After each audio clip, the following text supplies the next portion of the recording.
Welcome to the Enduro Method Podcast. The Enduro Method is an online strength and conditioning program built for those who ride by those who ride. We are professional coaches dedicated to building the best and most revolutionary off-the-bike training for dirt bikers around. We are offering a special discount to our podcast listeners. Use discount code EMPodcast22 for 50% off your first month of subscription. There is more information and a link in the description of this episode. Today on the show, we have a great guest, Jared Becker. Jared is a Factory KTM West Coast trainer, gym owner, and avid cyclist. Today, we talk about how he got started on his own fitness journey, where it has led him, and how he works to develop athletes to not only perform better, but also lead healthier lives through good nutrition and mindful training. And now, on to the show. All right, Joshua Rempel here with the Enduro Method Podcast. Today's guest is Jared Becker, and he is owner and founder of REEVOLVE and also the KTM West Coast trainer. So, yes, Jared, thank you guys. Yeah, thank you for having me on. Yeah, looking forward to some discussion about training and all things life. Yeah. So maybe give a quick backstory on kind of how you got started. A little bit of your background.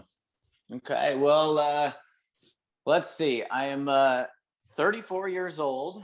I've pretty much spent my whole life on two wheels of some sort. I grew up in Michigan, kind of Lansing area. And I mainly grew up riding BMX and just was the classic kid building jumps in my yard, building wood jumps. Remember just, the progression almost every kid has had, right? Where you build these little small kickers and then you're jumping to flat grass and then you build a bigger jump. And so that was my childhood, is pretty much crashing on bicycles. And then my dad raced motocross when he was young and then started getting into it as me and my brother got a little older. So, I don't know exactly, but I'd say probably around 8-9 years old, got like a little mini bike and we're riding around and pretty much spent a lot of time on dirt bikes from the age of then till pretty much 19. And I always wanted to race dirt bikes, but we were not financially that well off, so we couldn't really. And my parents pretty much made a deal. They said when I was 16 that I could race dirt bikes, but I had to pay for everything. So I was working a lot and just so I could buy a clapped out dirt bike and race. And so that was pretty sweet. I started racing BMX around 14 years old, and then raced BMX for forever. And then so basically once I started racing moto, and when I was 16, I raced BMX and moto from 16 to like 19 years old. And then at 20 years old, I turned professional in BMX, and then that pretty much took off. And I had to get rid of the moto side of things because that was obviously taking all my time and focus. And so that was kind of like a big shift where, a couple of years before I turned pro in BMX, obviously the focus had to really shift towards a lot more focused training, more than just riding the bike and going to the track. And so pretty much from like 19 to 20 was all in, and racing BMX all over the country. And then I'm trying to think. So 2010, my girlfriend and I moved out to Phoenix because pros were racing a more legitimate track, what was called like a supercross track, which has a really big starting hill and more gap jumps. And they had built a track out here in Phoenix, and honestly kind of came out here to chase that dream. And it was good. I did. Throughout my entire BMX career, it was good, but I was never at a high enough level where I was like making a living off it. I was making extra money, but it was never to a point where, I was having a steady income. So pretty much when I moved out here, I started my business of training people as well. And, I had done it for a few years, just kind of off, I didn't have a business back in Michigan, but I was training a lot of BMX racers. So, I made it kind of legit here when we moved here in 2010. And the rest has been history. I've, I don't know how in depth you want me to go, but I raced BMX professionally till 29, broke both my wrists. And that was kind of my final injury. That was like, I think I need to shift gears. I need to play a little more of a grown-up game and realize that I need to provide with my business, and I can't be chucking myself over 40-foot gaps every weekend with 7 other guys. And so that's when things kind of shifted. And I always knew later in life I would find mountain biking. And so around 2016, I got into that cross-country mountain biking and have been pretty full bore with that. I'm the kind of guy who likes competition. I like to have stuff to train with. And so I've been pretty heavy in the mountain biking, and I currently race cross-country mountain bikes professionally for Construction Zone Racing, which is a team out of this area. So that brings me here, and it's been quite a journey, but everything's happened for a reason, and it's been a cool shift. Yeah, that's awesome.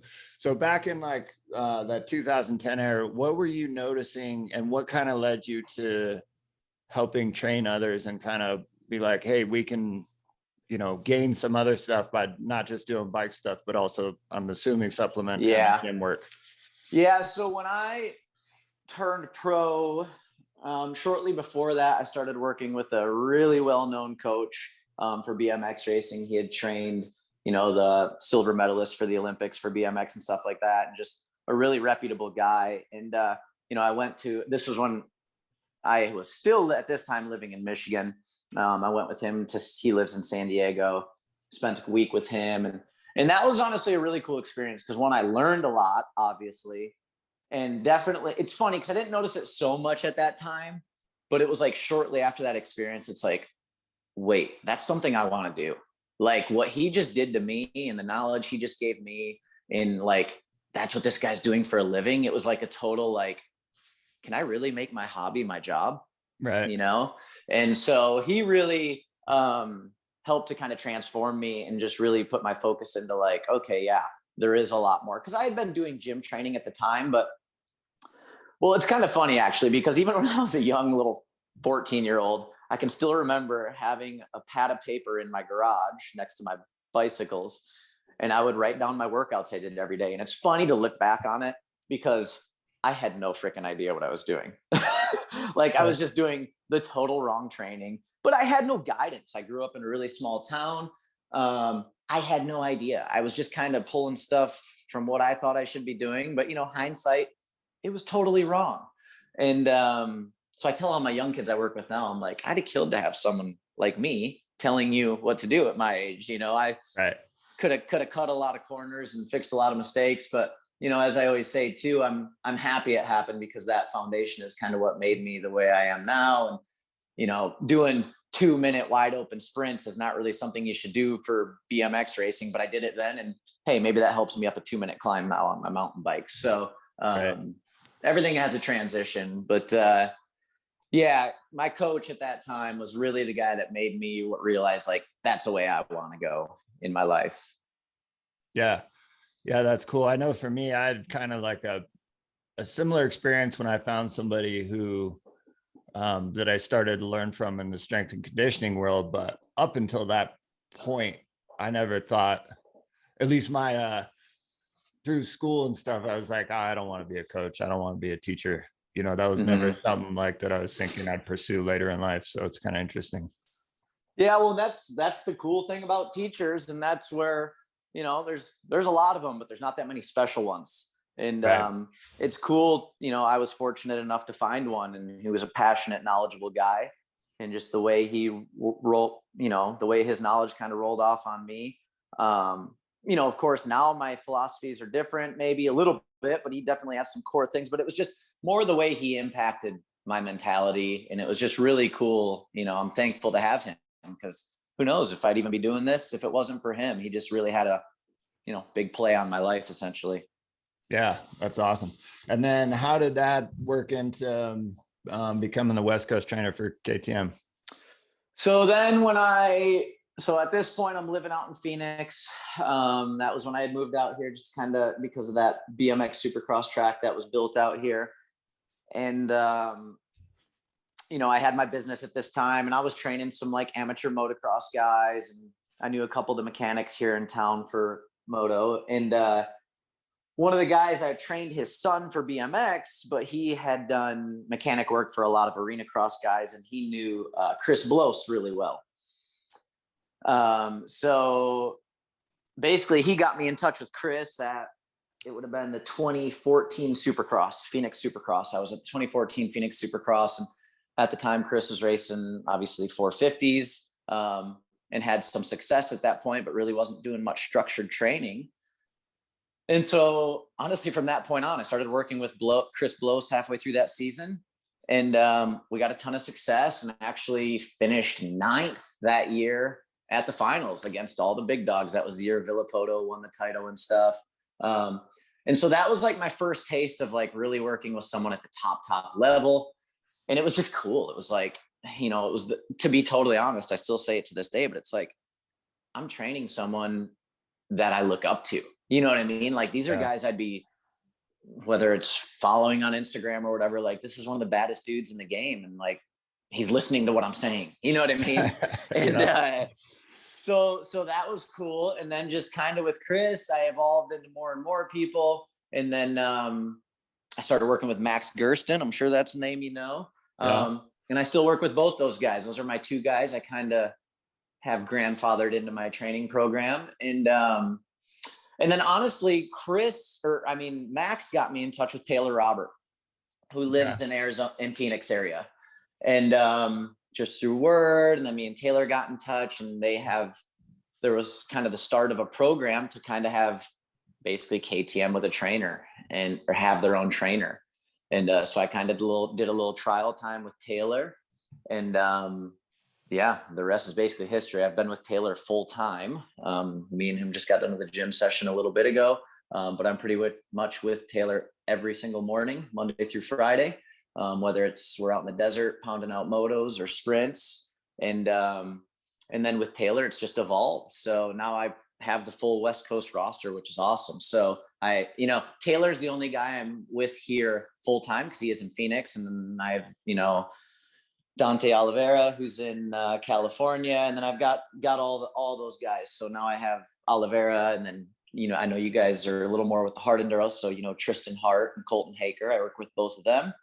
Nice. And so those guys have been awesome to work with. And then I have Austin Walton, Factory Husky, Brandy Richards, who races for KTM. She's a total beast, honestly. So multiple ISD champ and all that good stuff.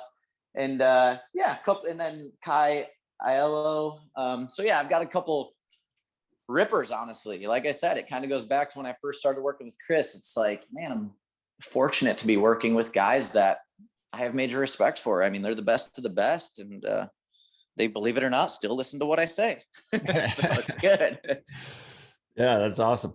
What is your so going from like off season to on season or in season training, especially with the ones you're really hands-on with?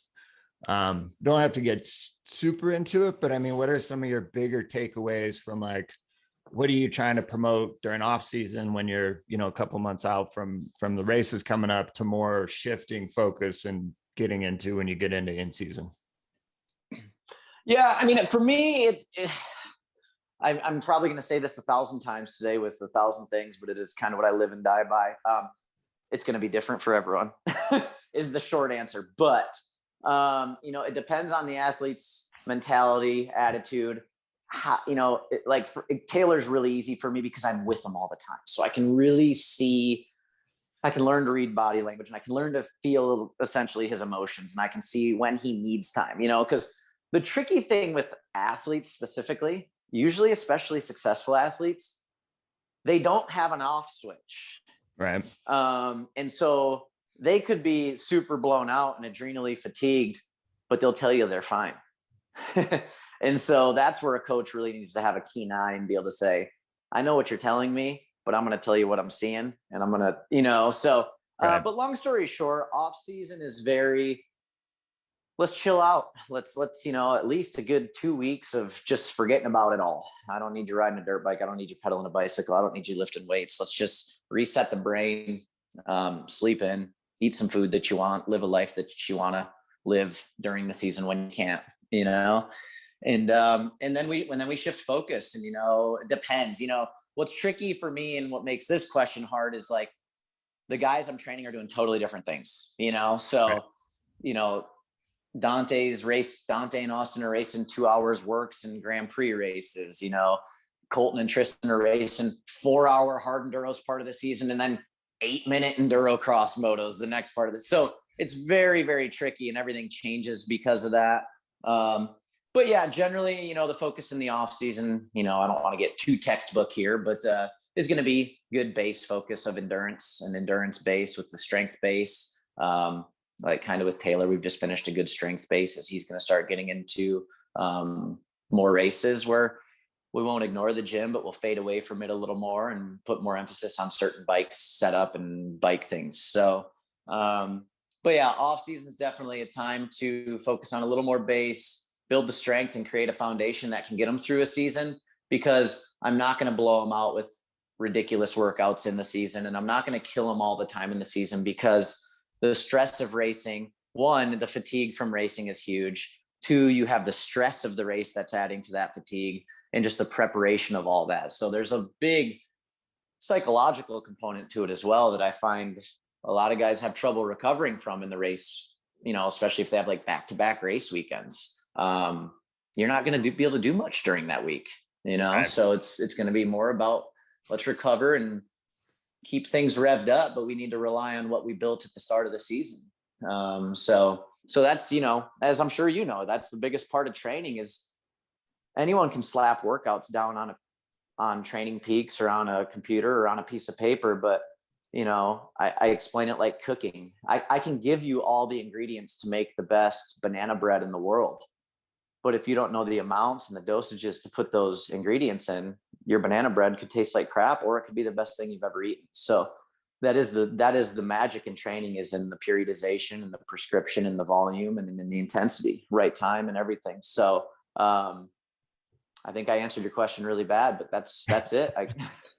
No, it's good. It is so true. And the other thing that's interesting about it from a, you know, like we as individuals we can feel or seem to think we can feel the difference between like a training stress and a emotional stress or lifestyle stress, but the way our bodies kind of react to it, it doesn't really know the difference. So not at all. They're stressed out from racing, or stressed out from eating bad, or stressed out from not sleeping, or relationships or whatever. It just kind of, you know, it just always compounds. It's all a cortisol release in the body. Right. It doesn't matter if it's a fight with your girlfriend or a 4-hour moto. It doesn't matter. So yes, you're absolutely right. Being able to regulate. Do you have, so like working with Taylor where it's real hands-on, you're seeing him almost every day, you know, like you were saying, you're able to kind of recognize that even if he's like, yeah, I'm ready to go, want to push. It's like, maybe, you know, take it a little easier today. How do you have markers that you give out or talk about with your more remote athletes? Yes, absolutely. And people ask me about stuff like this a lot, and I think my answer always surprises them. But well, if anyone who's ever trained with me knows, almost anytime I ever talk to them, the first question I always ask them is, "How do you feel?" It's the most basic question in the world, but once you can really learn to understand how you feel, it can tell us everything. And so I guess when I say that, people ask me this question a lot, like, I have nothing against any of this stuff at all, but I get asked a lot, you know, obviously like right now, whoop straps are really big. Yeah. The hot subject, right? I already hit it. So whoop straps are big. You know, the Garmin Phoenix has really good ability to monitor certain things and stuff. And so to answer your question, I don't always use hardcore data points with people for a number of reasons. One, they're really not that accurate. And two, I guess where I differ from most coaches is, and I'm going to try not to go too far off subject with this, but I really, really, really, really teach the people I work with how to listen to their body. And I tell everyone all the time, once you develop a relationship with your body, it is telling you everything you need to know at every moment. It is just whether or not you're aware enough to be able to interpret it and understand it. And so once you understand that, it beats any metric that a Whoop strap or anything is going to give you. Because at the end of the day, those things are all an algorithm, and they are all going off data points from you and other people. And I tell people every day, your body is not an algorithm. In these, like I said, these relationship stresses, financial stresses, training stresses, dehydration stresses, nutrition stresses, these all compound in different ways that can't be weighed or measured all the time. And so once you develop that ability to understand and listen and say, okay, this is what my body's telling me. Okay, why do I have this sensation? Why is this food making me feel this way? Or I notice every time I eat this food, I have this sensation, or I feel inflammation in my knees, or I feel this or that. So to answer that, I don't always have hard data points. It's more of a questionnaire of simple things. How do you feel? How are you sleeping? How's your diet been? Do you have gas? Do you have bloating? Because that's a direct way of really knowing what's going on in the body. And HRV score can't always tell you that. Right. So I think I think I differ from a lot of people on that. But the important thing to know there is I'm not bashing Whoop straps, and I'm not bashing any of that, because I think those things can be extremely helpful. But I always tell my people that use them, I said, use it as something to clarify what you're feeling, right? So don't wake up and open the app and look at what it's telling you. First, lay there and think, how am I feeling? What do I feel like? Okay, I feel good today. I feel rested. My heart rate feels low. I just checked my resting heart rate with my fingers and it feels good. Oh, okay, let me open that. Oh yeah, the Whoop is saying exactly what I feel. Cool, that's good. It's going in line with what you're feeling. So I think a lot of people get lost in it because they learn to rely on that stuff too much, and then they forget about just feeling, right? And so I also work with a lot of cyclists, and I always, we train with power and we train with heart rate. And I always tell them, I'm like, we want to use power and we want to use heart rate for training variables so that we can hit certain target zones and this and that. But I always tell them, I don't want you racing with it. And I've had the argument a lot where they're like, well, I want to be able to see my heart rate so I know when I'm going to blow up, or if I'm going up a climb, if I'm going too hard, I want to be able to see that heart rate and know. And I always give them the same answer. I said, if we've done this much training and you don't know your body well enough to know when you're going to blow up or not, we've missed the boat. We've missed the marker. You know what I'm saying? Yeah. So it's really important, I think, for people to understand, like, learn how you feel first. Don't put a number on everything. Once you know how you feel, then you have a true gauge, and you can use those numbers to clarify it. But your number one tell all is, what are you feeling like? And then you develop the ability to really listen to your body. And it's hard. It's hard. It takes time. It's not something, I'm still working with it with people I've been working with for a while, but they're getting comfortable and understanding it. And I've personally done it myself for years, and I can personally feel every little thing that's going on, and I can understand when I'm having, right down to like, I'm craving this. So I know what that means. Okay, I need to brush this up and brush that up, and then boom, the cravings are gone. So I think that's the scary part of the world we live in now, is we almost have more data points than ever, but people are almost more out of touch with their bodies than ever, which is crazy to think of. So yeah. No, I completely agree. Similar. I did the Whoop for like 3 months just to kind of try it out. Yep. And I felt like in the beginning, I mean, it was kind of fun. It's new stuff, you're looking at, absolutely. And it's good. Right. Yeah. But I had a similar experience. One of the things that got me was with the overall, just the fatigue metric. It's like, it does a decent job, it seems like, of working on the conditioning aspects, right? If you're doing either a gym session or outside. But anytime you start introducing like strength training, it doesn't really account for that. And I know, because it's a totally different stress on the system. And exactly. It's that the algorithm can't handle it. But then I'm like, okay, if it can't pick this up, what else is it not picking up? So how useful all these new numbers and caught up in. And then the other part of that was like, I had all this new data, but I didn't do shit about it. Exactly. That's the whole other changing. Thing. Yeah. Exactly. And I find that with cycling, in cycling, we have the ability, to be able to see so many metrics, you know, power, cadence, heart rate, and all this pedal efficiency, left, right balance, this and that. And it's detrimental to 90% of people unless you have a coach that lives by his computer looking at it. And I find that people actually get lost because they have so many data points that they get lost and they don't focus on the couple ones that really matter. So they try to fix all these little 0.5% data points. And it's like, in your process to focus on this 0.5% data point, do you realize that you're missing 5% here and 10% here? So it becomes, I know exactly what you're saying. And then the other thing to elaborate on what you said is, you know, again, I'm not personally, for my training, I don't use anything right now.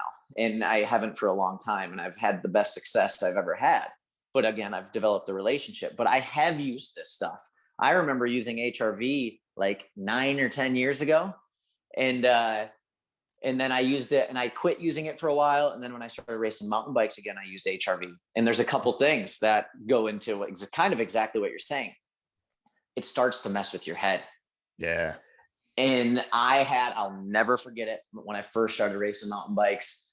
And I went out and I was doing my HRV, and every system used it a little different, but this one had kind of typical HRV where if it gave you a green light, you were good to go. If it gave you an amber light, maybe you were kind of on the fence. Maybe you should back off a little bit, but you could still train.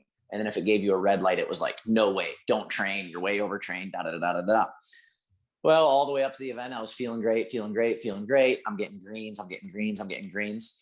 I woke up that morning, I'm laying in bed, I test my HRV and it gives me a red. And I remember the feeling of like, holy shit, I've got to have my best performance in 3 hours. And this just gave me a red light. And I will never forget sitting on the line of that race thinking like, you're off. You're not there today. You're not there. This gave you a red light. But deep down, I remember feeling like I feel good and my body feels good.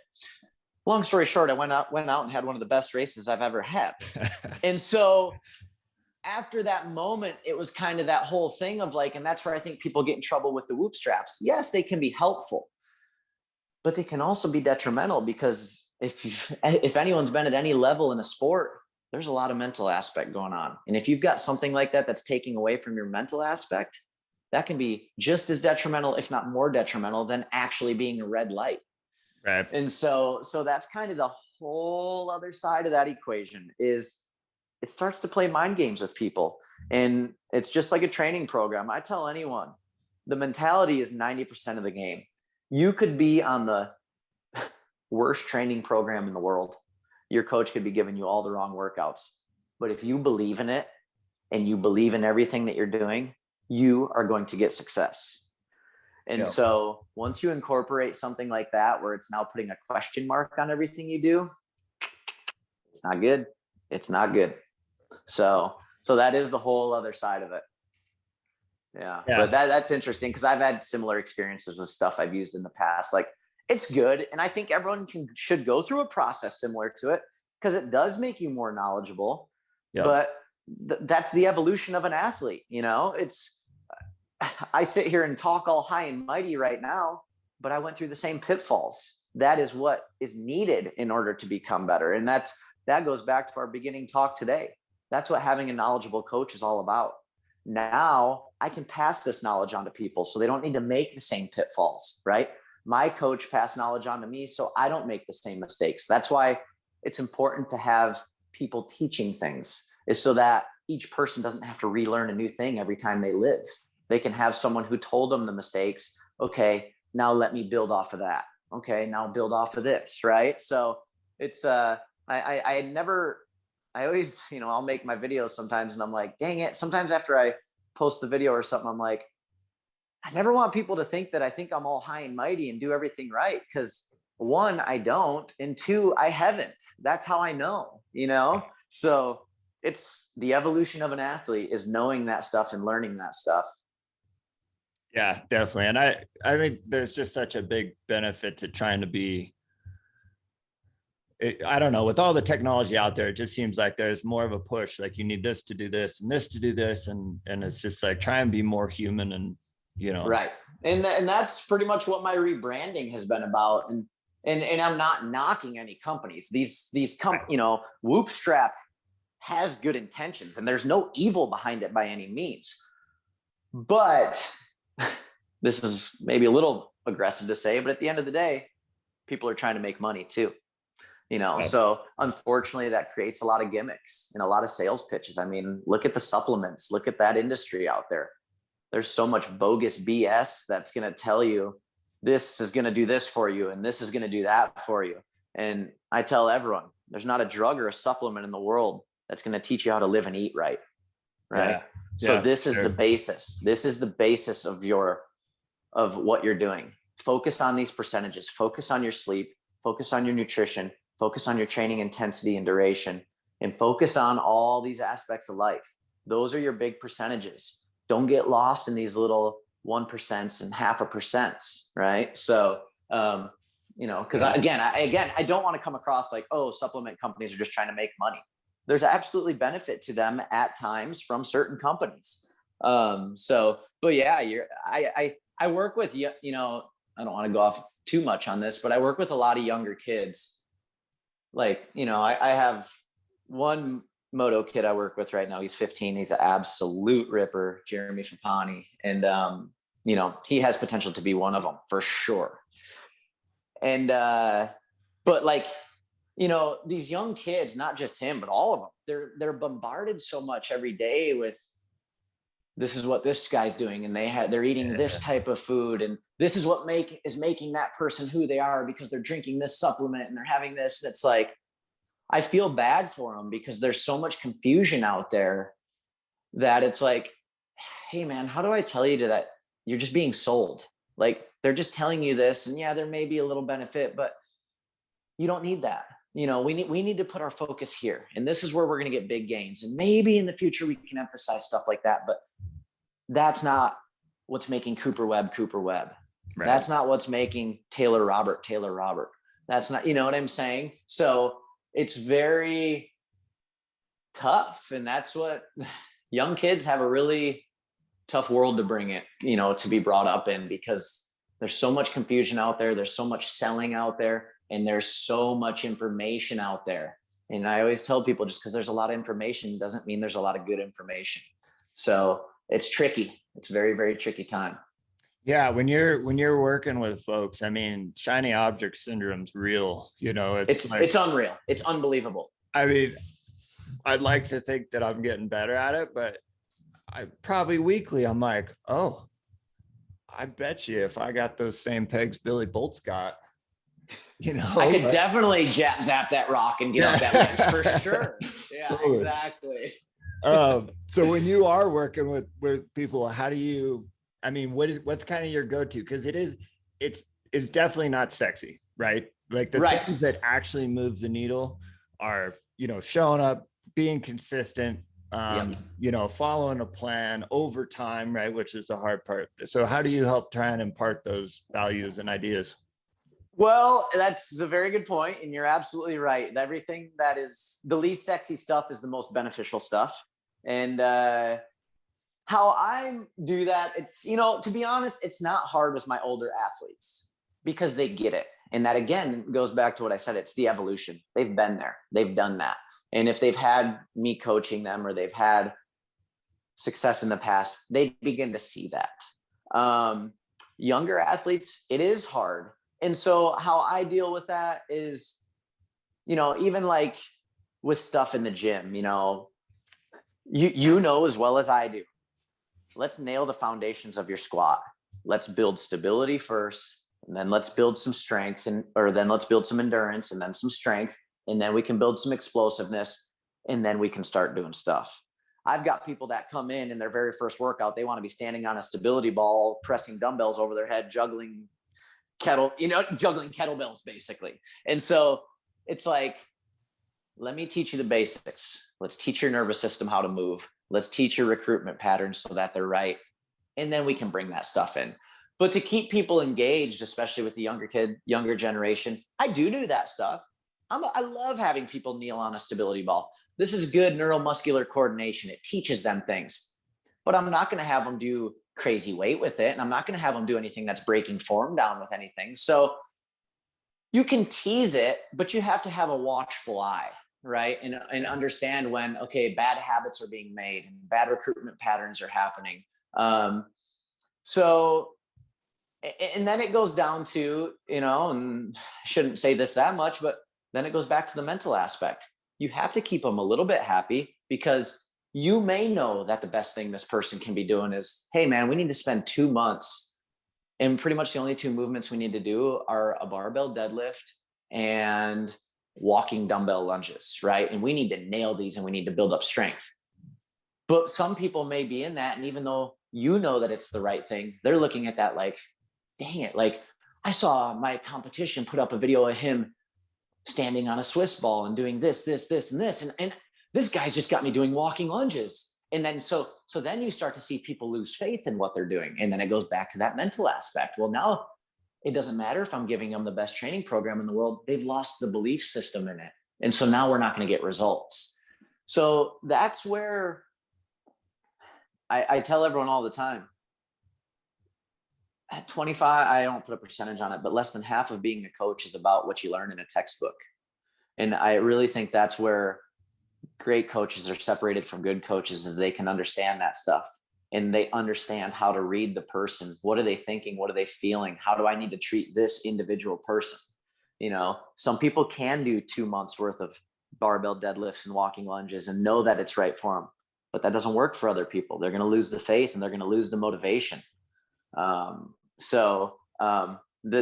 answer to the question is I sprinkle it in, and depending on the person, things may change. But I get my work done sometimes without them knowing it or not.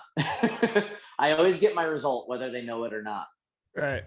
Yeah. And that's just part of it. That's part of being a coach. You can't just do, well, this is what the textbook says, so I'm going to do this perfect every single time. It's got to change. Yeah. I've rarely seen a direct correlation from textbook to real life. No, I shouldn't say almost never, but yeah, you're absolutely right. Yeah. Yeah.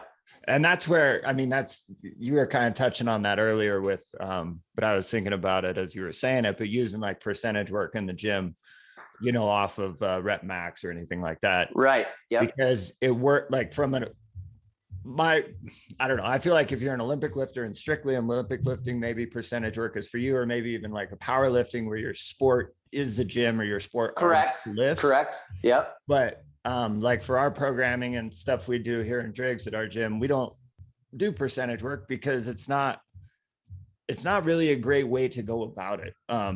And from my own experience, like if I walk in the gym, and this goes a little bit to the wearable thing, but I got, 5x5 at 80% for back squat today or something.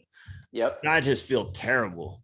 And all of a sudden I'm actually at lifting like 72 or 73% instead. That's also playing games with me mentally. And now I'm like, I'm underperforming. I should have been able to lift this, but this felt like, way heavier than it should have. Right. Is it necessary? And if your sport's not the gym, why get hung up on these kind of like arbitrary metrics? You just said a mouthful on that last one.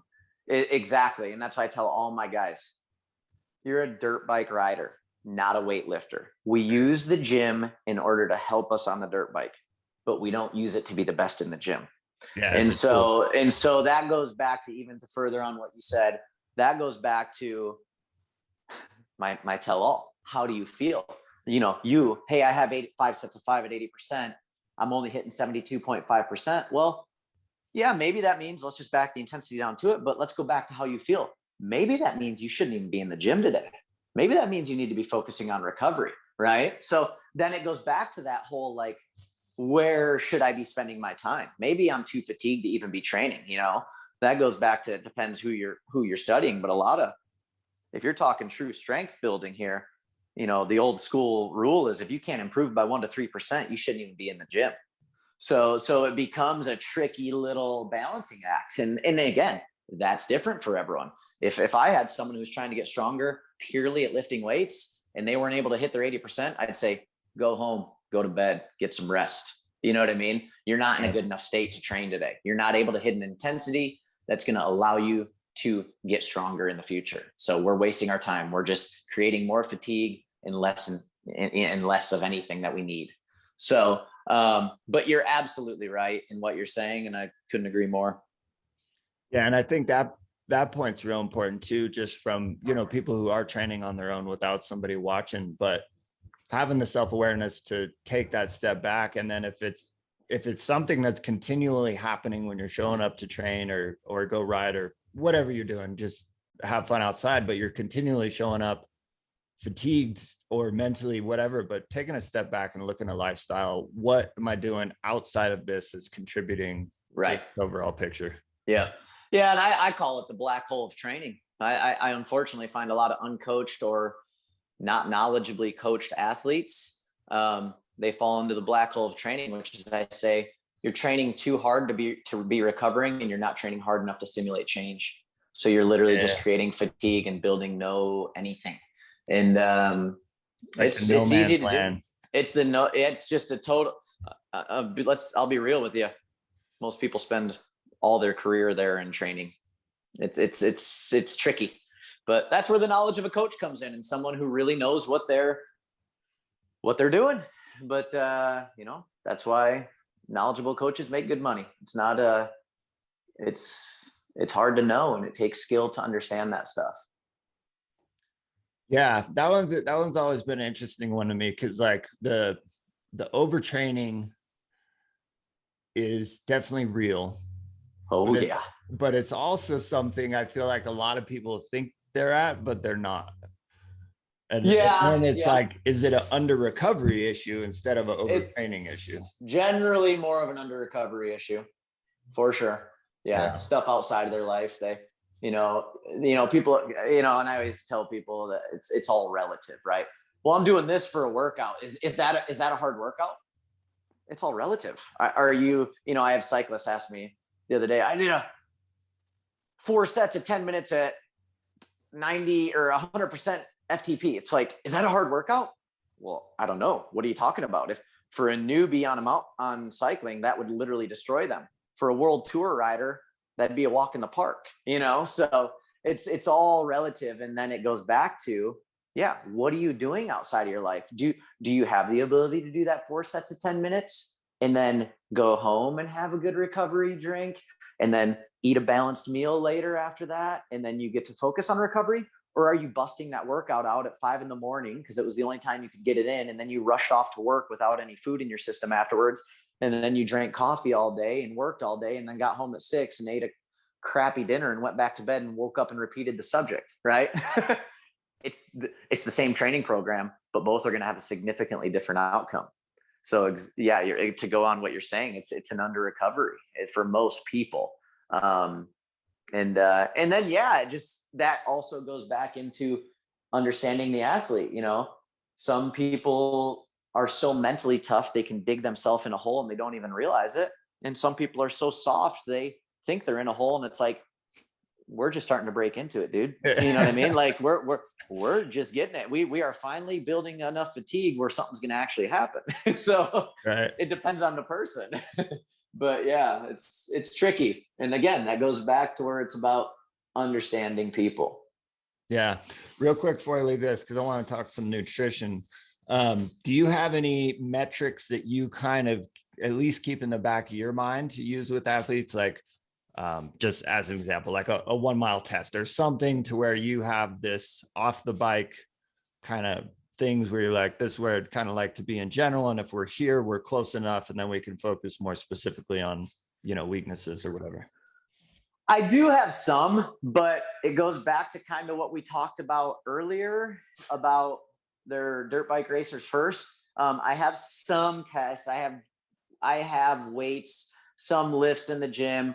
I have like a 500-meter ski for a lot of my guys. But again, all the stuff I really care about is, what's your lap time doing? Right. So yes and no. I do have those metrics, but if Taylor's 5 rep max is down by 15 to 20 pounds, but his lap times are 3 seconds quicker, it's all good. Right. Yeah. But yes, and I do have certain things, and I can, with some of my guys, we'll do a lot of cycling, and, I can tell by where their power's at compared to what their heart rate's doing. I can tell where our fitness level is.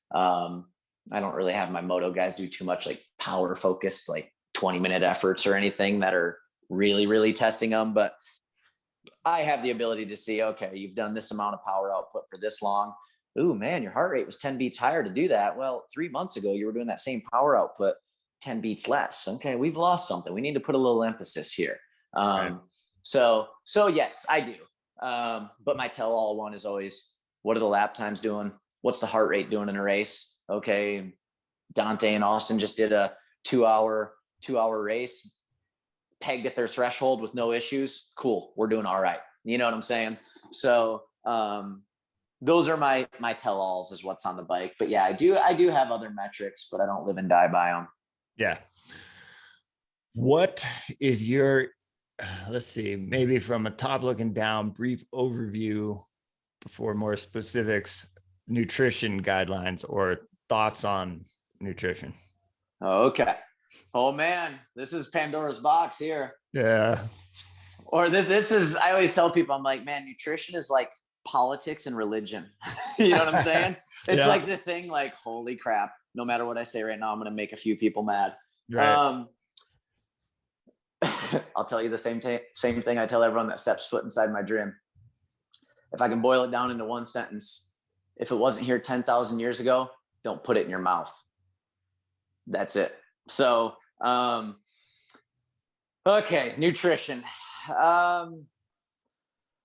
Again, this is maybe going to go against what a lot of people think. I'm not really a calorie counter. I'm not really a percentage of grams, carbohydrates, protein, and fat counter. This is going to sound redundant again. I'm a plan of how's this food making you feel and how are you reacting to it. So I teach everyone pretty much there's three ways to eat. You have what's going to be called like more of a protein type. You have the other end of the spectrum, which is going to be more of a carbohydrate type. And then you have the middle, which is going to be more of a mixed type. And my honest opinion is, there's always the hot topic of veganism or keto, or there's so much stuff out here, which again, just goes back to our talk earlier of branding and people trying to put a stamp on something so they can make some money. But what are your ancestors, right? This is a huge dependent, right? What is your genome from? People always are like, it's impossible to be a vegan. I'm like, it's hard for most people. Absolutely, it's not going to work for the majority of people. Or, you can't, this person eats way too much meat. Well, guess what? If their ancestors lived in the frozen tundra, well, guess what they weren't eating? Plants. So that genome is going to be much more focused on animal flesh, right? So I kind of teach, well, people can't know their ancestors from forever ago, because realistically, the genome doesn't change that much. Our genome has changed like 3% from cavemen, right? So that's why I bring that up. If your ancestors were like an equatorial type and they grew up eating fresh fruit and the occasional meat, yeah, you might be able to survive off a vegan diet. So, well, most people don't know that. Then it becomes, well, let's try them. Okay. Let's start with a balanced meal. Let's start with a balanced 50-50. Right. And I always tell people carbs are one end of the spectrum. Protein and fat are the other. Protein and fat pretty much always go together, right? In nature, any protein and fat sources going together. Meat and nuts and seeds are your general ones. So, let's start with a mixed type.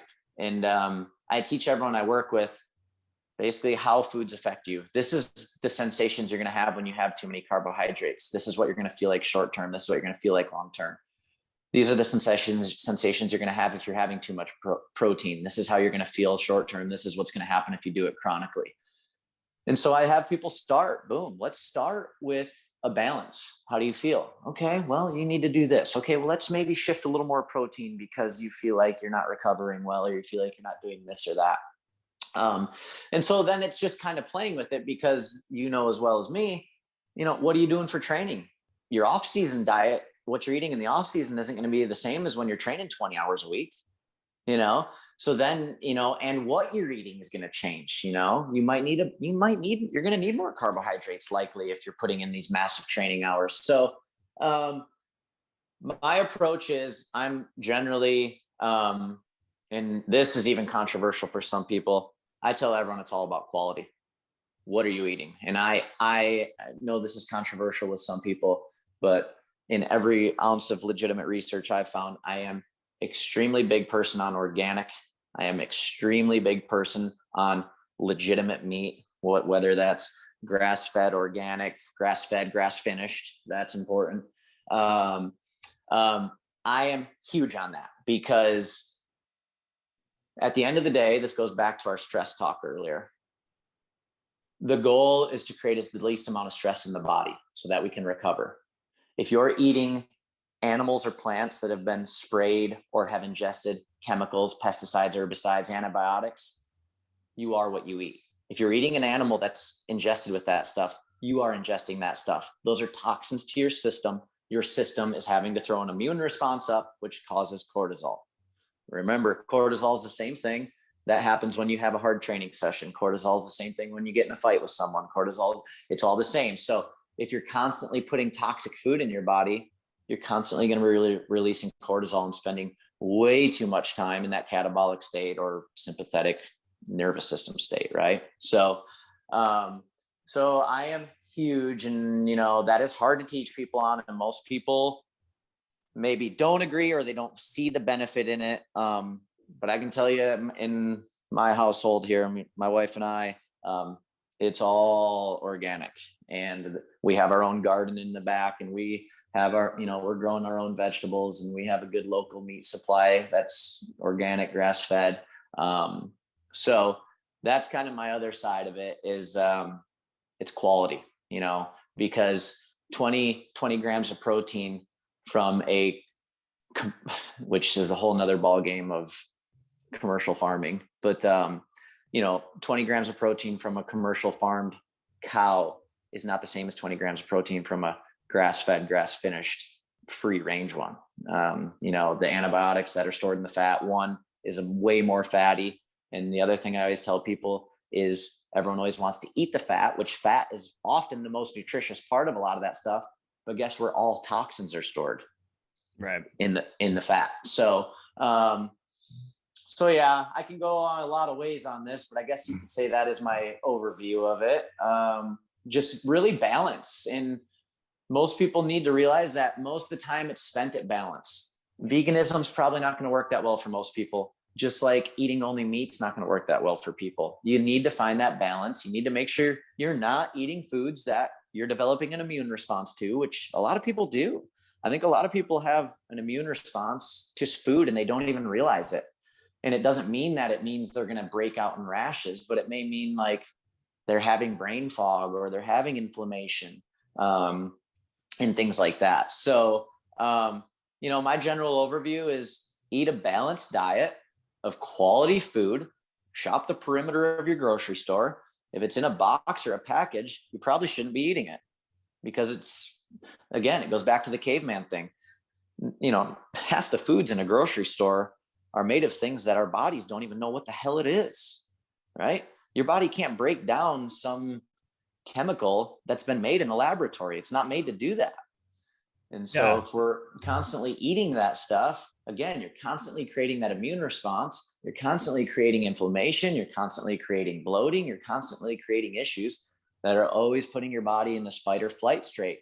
So it goes back to the under recovering thing.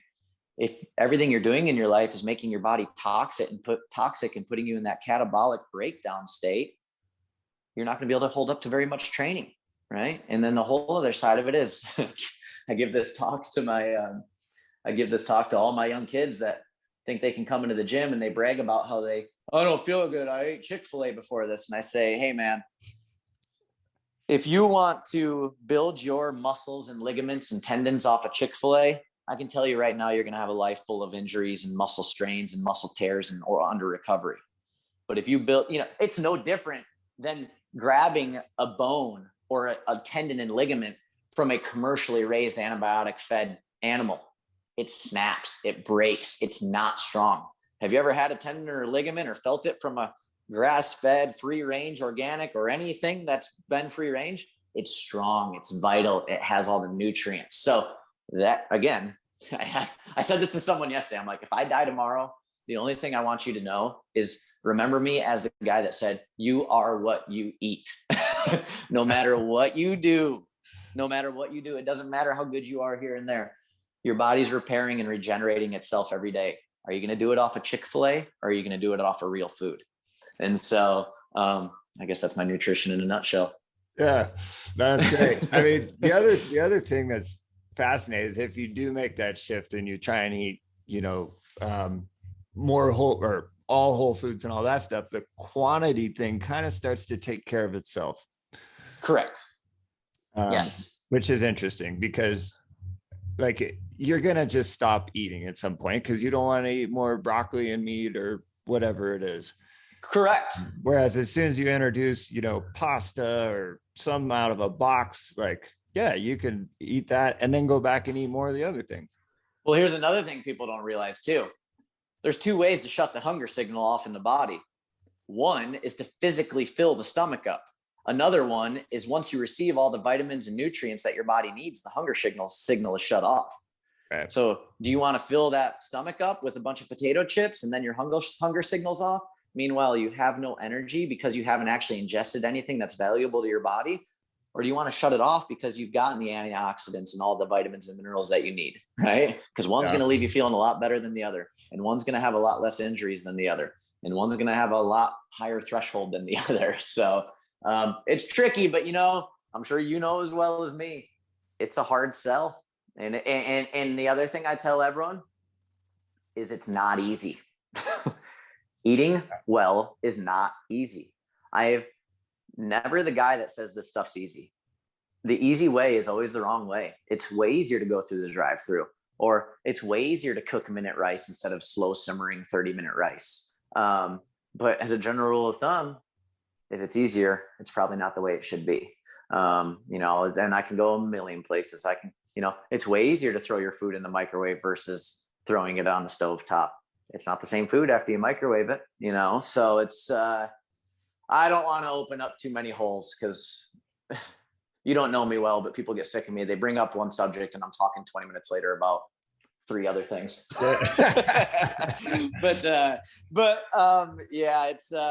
It's tricky. It is my hardest thing to teach to people. And, health is tricky, and this doesn't apply as much to athletes, especially because a lot of them are younger, but people unfortunately don't care about their health till it's at a crisis. Right. And that's a problem.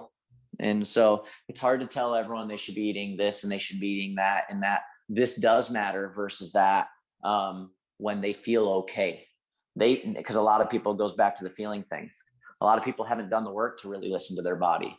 A lot of them are either numbing it with a medication or they're numbing it with something else, and they don't really know how to feel. So while I may be able to feel that I have inflammation in their knees or that I'm a little lethargic, to them, it's just, well, that's what happens when I get old. Oh, when you get old, you just get tired. It's like, no.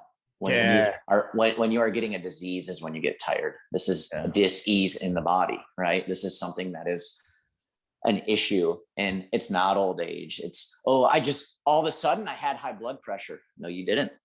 All of a sudden you noticed you had high blood pressure. It was a slow buildup. Or all of a sudden my knee hurt. Well, no, something's probably been going on for many years. It just suddenly let go, So that's a very, very, very tricky thing. And again, goes back to the evolution of an athlete, but it's a very hard thing. I struggle, not so much with my pro guys.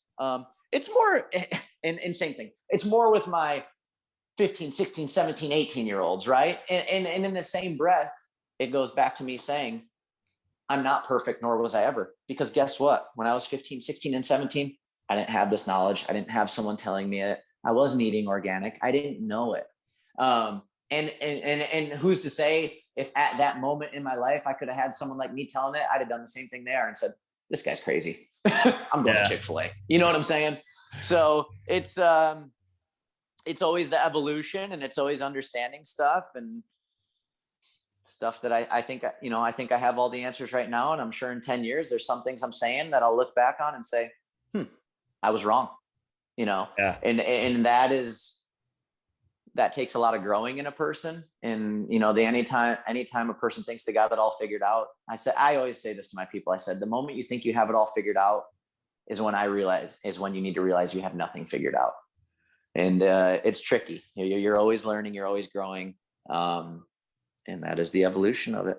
That is the re-evolution. That's the whole re-evolve. That's the framework of it, is we need to re-evolve. We need to go back to simpler times to learn how we really need to be. So, yeah. Yeah. If I'm still saying the exact same thing in 5 years that I'm saying now, I'm not doing my own due diligence. Yeah. You're not growing. You're not growing. We always need to be growing. And if you're stale, I think it's the old Albert Einstein quote: a body in motion tends to stay in motion. Perfect. It's the same thing with your mind, right?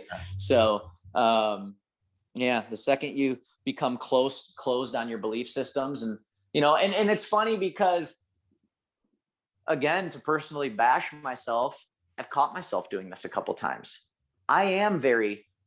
I've done a lot of research, and whether it's the organic thing or this and that, and let's be real, albeit the whole other side of this is not all organic is created equal. And there is a bunch of, just like I say, there's people trying to make money all over. There's some bogus organic stuff out there.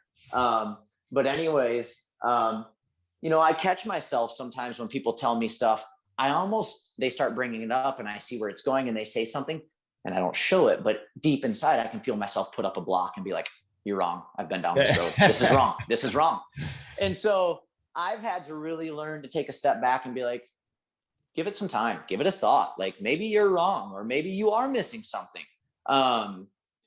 So that's very important, to never just become so set in your belief systems and just be like, no, this is what it is. And if you think otherwise, you're wrong and I'm right, because then you do quit growing. And once you quit growing as a person, you're basically dead. Right. So it's the beauty of sport, the beauty of competition is it forces you to keep growing. People want to get better to do well at a race. And I guess my goal with a lot of people is I'm going to make you get better at doing well in the race. And I'm also going to make you better at being a person, because the better of a person you are, the better you're going to do in a race, So, that's it in my mind for that. Yeah. It's interesting, because it always seems to lead, like, wherever you, right. Like, we're here, I'm promoting strength and conditioning and like blah blah blah, but at the end of the day, that's just like your foot in the door. It's a sliver of the equation. And like, you come in with one thing and then pretty soon you're like trying to shore up some other weakness, and you're like, oh, I need to now I need to work on my sleep, now I need to work on my nutrition, now I should probably try and make I got to live with my relationships every day. Maybe I should try and make those the best they could be. And like, because people try to separate that stuff, but it's all the same. If you're in relationships that don't make you happy, this is a drain on your training. And so that's where I think some people, I'll be honest, I have way different philosophies than people. I have a very holistic approach. And I know for a fact, some people are turned off by it because it seems crazy, and that's fine. That is totally fine. But I've been in the game for a while. I've opened my mind a lot, and I feel that's the best way. So it's the holistic approach of knowing that what I tell everyone every day, everything affects everything. Everything you do affects something. Everything in nature affects everything. You can't take a single thing out of nature and expect nothing to change, right? You can't take the microorganisms. You can't kill the ants, right? It seems like a simple thing. Oh, all the ants are dead. That's fine. Ants are a pest, right? Well, guess what they do, guys? They're fertilizing the soil. They're doing all this stuff to the soil, which then grows the food that we're eating, which then is eaten by the animals that we're eating, which, you know what I'm saying? So everything affects everything. And the more people can realize that's true in their daily life, with your relationships, your financial ability, your happiness level, right? Like, how happy are you in your life? This is something that affects how you're performing. And to go back to you talking about people coming in for, a workout or whatever, I tell people this all the time, because, a lot of people come into my gym 2 days a week, but I have some people that just come in 1 day a week. So I tell them, I said, I see you for 1 hour out of a week. And I tell them all the time, I said, I know you're doing well in this hour. I can see it. You're doing everything right. But there's 23 more hours in this day, and I have no control over what you're doing. And those 23 hours have everything to do with this 1 hour we're doing right here. So it's tricky. And, you have to put it back on people like that, because in my earlier years, when I didn't have the knowledge, and I was maybe working with someone for weight loss and they weren't seeing the results. And I'm sitting there racking my brain like, damn it, like I'm telling them everything right. And I think I'm telling them right. And they're killing it in here for this hour. And then it's like, I'm beating myself up. And then I kind of wisen up to it. It's like, hold on, I only see this person for an hour. And then you start digging more and take that more holistic approach. And what's going on here? What's going on here? Oh, I didn't realize you were going through a divorce. I didn't realize that you're the type of person that eats more when they're stressed. I didn't realize you were working 70 hours a week. I didn't realize this and that. Okay, well, let's change things up and let's go this way and this way and this way. Oh, okay, now we're seeing changes. So a lot of it is you got to put that back on people. And I've worked with people in the past that, well, I'm not losing weight. Okay, well, I don't know, man. I mean, what we're doing here is right. You must be slipping somewhere else, you know? So yeah. once you put that accountability on a person of like, hey, I'm giving you everything I've got right here. So if you go to the store and buy a tub of ice cream and eat it, you're not just failing yourself, you're failing me. And then I tell people, and this is a little rude maybe to say, but fortunately I'm at a point where I'm not chasing people to be a pleaser so I can get a dollar bill out of them. So I'm here to help you, and I'm going to tell you what it takes to help you. And if you don't do it and you're doing this and that, at the end of the day, unfortunately, it's not hurting me. You're the only one that's being hurt. And so once you put that accountability on a person and make them realize like, it's up to them. I can tell you everything you want to hear and everything you need to do, but I can't put that broccoli down your throat. And I can't tell you to go to bed at 10 o'clock and make sure you get that 8 hours of sleep. And I can't tell you to quit drinking coffee at 4 o'clock in the afternoon, you know? So it's tricky. And this is very, very challenging. That is the challenge of it all. And that's where I have found the best way to do it is to educate people. And that's why to go back to the nutrition thing, I don't give people meal plans. I don't believe in it. Because they need to understand it. And so that when they are in that pickle, well, crap, Jared said I'm supposed to have this, and this, but I don't have anything here. Okay, let me think back to my knowledge. Okay, I know I need a protein source. I know I need a carbohydrate source. Okay, well, they have brown rice, white rice. Okay, I'm going to do the brown rice. I want to keep my blood sugar a little more stable, so it's, right. It's tricky, and it's good to talk to someone like you who gets it because, you've been down the road, you understand it. And so it's hard to teach people it though. Yeah, for sure. And what is that old adage? If you give somebody fish, they can eat for a day, but if you teach them to fish, they can feed themselves for a lifetime. Exactly. I tell people that all the time. My goal is to teach you how to fish. Yeah. Nutrition's so much that way because I mean, I've seen it, I've done it. Like, yeah, sure. I'll knock this out for 6 weeks, follow this plan. Maybe I picked up a few things, but at the end of the day, that's not sustainable long-term. Correct. I didn't make any true changes within myself. I lost a bunch of water weight. Yeah. You don't lose 10 pounds of fat in a week, people. Yeah, I was angry and hungry for 6 weeks. Yeah. Pissed off at everyone. Right. Yeah, exactly. So you're exactly right. Teach people how to fish. That's the key. Because then they can feed themselves every single day instead of being sold every single day. Right. And I to elaborate on that a little bit, I do tell people it's kind of funny because, and I don't want to make this deep and weird in any way, but like my, obviously I want to make money. I want to do well. I'm not a person that's driven by money. My goal is not to be a crazy rich trainer guy. Like I really do like to help people. And so, I totally just lost my train of thought, but, I tell people all the time, I'm like, realistically, I have the worst business model in the world because like people come to me and they're like, what do I need to buy? What supplements do I need? And what do I need? And how many times do I need to come here? And I'm usually the guy that's like, if I was a guy who wanted money, I'd be like, hey, I need to see you 5 days a week. You need to buy these supplements and these supplements for me. And then we need to do this. And then I can sell you this meal plan and we can do this. And it's like, I'm usually the guy that's like, you know what? I want to start off with you coming to me 1 day a week. I want you to incorporate this, this, and this on your own. And I want you to start cleaning up this, this, and this. And everything that you can do for health, you don't need me for. You know what I mean? So right. It's kind of funny because I tell people it's like my business model sucks. But at the same time, in the same breath, and it's served me well for the last almost 12 years that I've owned my business now, People see that. And when they sense a person that actually cares and isn't trying to suck a dollar out of you, you get your money because they realize that you're in it for the right reasons. And, there's the people that train you for a little bit and are just out for what they want. People see through that. Those aren't long-term, those people don't hold on to long-term clients, and they don't have long-term people because people can see through it. And so the big thing is really teach people how to do it on their own. And at the end of the day, the goal isn't for them to train with you for forever. Right. The goal is to teach them. And then hopefully they go off someday. And, realistically, at the end of the day, I always want to be the guy that they look back on. And I try to teach these young kids, the nutrition and stuff.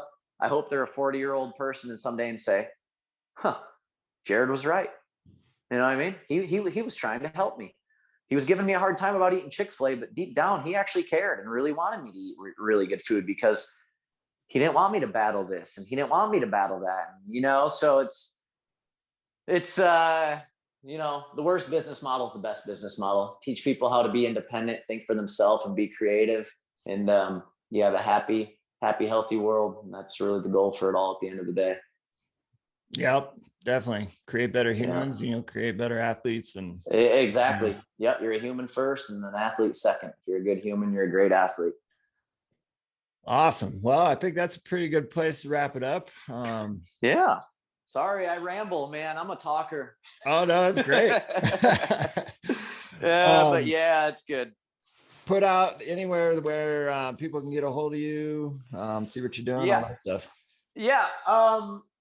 So I have my, I'm not good on social media and stuff, but I have my personal Instagram, which is, I think it's Jared Becker 976. And then I have the REEVOLVE Instagram. So just REEVOLVE, or it's REEVOLVE Life. And then I'm currently doing redoing my website because we didn't really talk about it much, but I have rebranded recently. I changed my name, and so I'm changing everything. So I have the domain for reevolvelife.com. So that'll be eventually another place, but those are the places. And then just Facebook, I have my personal and business account. So that's pretty much it. But, I don't spend a ton of time on them because I'm living in the real world and loving it. And I tell people all the time, once you put that phone down and get away from that screen, that's when you're living. So everyone listen to this podcast and then set your phone down and go do something productive. Listen to it while you're outside. Listen to it while you're doing it. I tell people that all the time. I listen to quite a few podcasts, and I'm definitely not going to listen to it if I'm doing intervals or something. But I said, if you're doing some steady state endurance work, podcasts are perfect because one, they keep you low where you need to be. Otherwise people get revved up too quick, and you want to just hold that steady heart rate. Podcasts are good because once that heart rate's elevated, that mind's elevated a little bit. And I personally find I ingest the best with my heart rate in the 130, 140 range. So it's a good endurance place. Yeah. It's been a game changer for me probably in the last 10 years, podcasts and Audible books. I love music. I still listen to music, but I bet 80% of the time it's either some type of book on, Audible or podcasts. Yeah. And that's huge. It's got to expand the mind, not just the body. Because remember, it's all one. So if you're getting smarter, you're getting fitter. Exactly. Awesome. Well, I appreciate you guys having me on. I don't really do much of this. And so when I got your email, it was like, oh, that's kind of cool. And it's funny, you mentioned Destry in it. And I got back from that. And right when I saw your email, it was right after I got done riding my adventure bike with Destry. So it was like, oh, nice. Perfect. Yeah. Awesome. So it's very cool. Yeah. Appreciate you coming on. I'd love to do it again in the future. All right. Sounds good. Well, let's keep in touch, and I appreciate you guys. Yeah, you too. Thank you. All right. Cool. See ya. Bye.